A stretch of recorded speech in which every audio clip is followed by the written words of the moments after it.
ലോകത്തോട് യാത്ര പറയും നമ്മളൊക്കെ. അതേ വലദത്തുക ഉമ്മൂക യബ്നു ആദമ ബാക്കിയാ വന്നാസു ഹൗലക യൽഹഖൂന സുറൂറാ ഫജ്ഹദ് ലിനഫ്സിക അൻ തകൂന ഇദാ ബകൗ ഫീ ഹാലി മൗതിക ളാഹികം മസ്റൂറാ. മനുഷ്യരെ, നിങ്ങളുടെ ജീവിതം എങ്ങനെയാണ്? അള്ളാഹുവിന്റെ ആയത്തുകൾ, റബ്ബിന്റെ വചനങ്ങൾ വിശദീകരിച്ച് പണ്ഡിതന്മാർ വിശദീകരിക്കുന്ന കവിതാരൂപത്തിലുള്ള വിവരണങ്ങളാണ്. വലദത്തുക ഉമ്മൂക യബ്ന ആദമ ബാക്കിയാ. നീ നിന്റെ ഉമ്മാന്റെ ഗർഭപാത്രത്തിൽ നിന്ന് പുറത്തേക്ക് പോകുന്ന നിമിഷങ്ങൾ, നീ ലോകത്തേക്ക് ജനിച്ചു വീഴുന്ന സന്ദർഭമുണ്ടല്ലോ, അന്നതാ നിന്റെ ചുറ്റിലും, അന്നതാ നീ കരഞ്ഞുകൊണ്ടാണ് നീ ജനിച്ചു വീഴുന്നത്. നീ കരഞ്ഞുകൊണ്ടാണ് ജനിച്ചു വീഴുന്നത്. വന്നാസു ഹൗലക യൽഹഖൂന സുറൂറാ. അന്ന് നിന്റെ ചുറ്റിലും നിന്റെ കുടുംബക്കാര്, നിന്റെ കൂട്ടുകാര്, നിന്റെ അയൽവാസികള് എല്ലാവരും അവർ നിന്ന് ചിരിക്കുകയാണ്, അവർ സന്തോഷിക്കുകയാണ്, അവർ ആനന്ദിക്കുകയാണ്. പക്ഷെ അന്ന് നീ കരയുകയാണ്. എന്നാലോ നിന്റെ മരണത്തിന്റെ അന്നുണ്ടല്ലോ, ഫജ്ഹദ് ലിനഫ്സിക അൻ തകൂന ഇദാ ബകൗ ഫീ ഹാലി മൗതിക ളാഹികം മസ്റൂറാ. നിന്റെ മരണത്തിന്റെ അന്ന് നീ ജനിച്ചപ്പോൾ ചിരിച്ചവർ, നീ ജനിച്ചപ്പോൾ സന്തോഷിച്ചവർ, നീ ജനിച്ചപ്പോൾ നിന്റെ മുഖത്ത് നോക്കി അഭിപ്രായങ്ങൾ പറഞ്ഞവരുണ്ടല്ലോ, അവരൊക്കെ തേങ്ങുകയാണ്.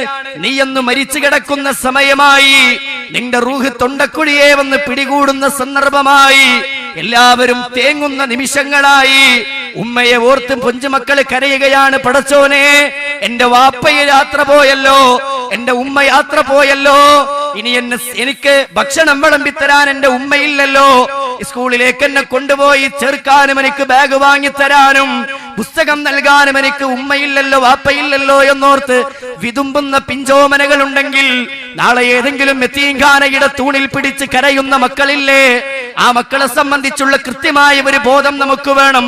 സഹോദരങ്ങളെ, അവർ കരയുന്ന നിമിഷങ്ങളായി നമ്മുടെ മരണത്തിന്റെ ദിവസങ്ങൾ കടന്നു വരുന്നതിന് മുമ്പ് സ്വർഗത്തിന് വേണ്ടി ജീവിതത്തെ ഒരുക്കാനും ഭയാനകരമായ നരകത്തിന്റെ തീജ്വാലകളിൽ നിന്ന് രക്ഷപ്പെടാനുമുള്ള ഒരു ബോധം നമുക്കുണ്ടാവാൻ, അതേ പരലോകത്തേക്ക് കടന്നു ചെന്നാൽ അതേ കാലുകളിൽ ചെരുപ്പ് ധരിക്കാത്തവരായി, ചേലാകർമ്മം ചെയ്യാത്തവരായി അങ്ങനെ കടന്നു പോകുമ്പോ, അവിടെ ചെന്ന് വിചാരണക്ക് വിധേയമാക്കുമ്പോ, നരകത്തിന്റെ ചൂടുകൾക്ക് വരുന്നതിന് മുമ്പ് സൂര്യന്റെ ചൂടുകൾ സഹിക്കാൻ കഴിയാത്ത മനുഷ്യന്റെ വെപ്രാളമുണ്ടല്ലോ, മനുഷ്യന്റെ ബേജാറുണ്ടല്ലോ.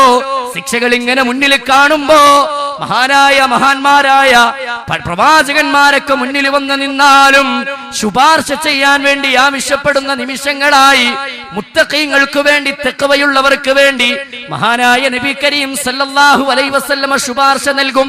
പക്ഷേ അന്ന് എല്ലാവരും വിതുമ്പുന്നവരായിരിക്കും. അന്ന് യഥാ ഉമ്മയും വാപ്പയും കുടുംബക്കാരും ആരും സഹായിക്കാനില്ല.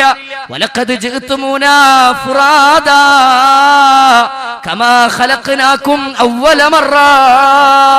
ഒറ്റക്കൊറ്റക്കായിട്ടാണ് നടന്നു വരുന്നത്. ആരും കൂട്ടിനില്ല അവിടെ, ആരും സഹായിക്കാനില്ല അവിടെ, ആരും ഒന്ന് കൈ പിടിക്കാൻ അവിടെ ഇല്ല. ഓടുകയാണ് എല്ലാവരും. എന്റെ നഫ്സ് റബ്ബേ, എന്റെ നഫ്സ് റബ്ബേ, എന്റെ നഫ്സ് റബ്ബേ എന്ന് പറഞ്ഞുകൊണ്ട് യൗമ യദ്ഉ ആദമും വ അംബിയാ നഫ്സി നഫ്സി നഫ്സി നഫ്സി നഫ്സിയാ വയൗമ യദ്ഉ ഖൈറു ഖൽഖിൽ അംബിയാ ഉമ്മത്തി യാ ഉമ്മത്തി യാ ഉമ്മത്തി. എന്റെ ഉമ്മത്ത് റബ്ബേ എന്ന് മുത്തഖീങ്ങൾക്ക് വേണ്ടി മുഹമ്മദ് റസൂലുള്ളാഹി സല്ലല്ലാഹു അലൈഹി വസല്ലമ ശുപാർശ ചെയ്യുന്ന ദിവസങ്ങളായി മാറുമത്.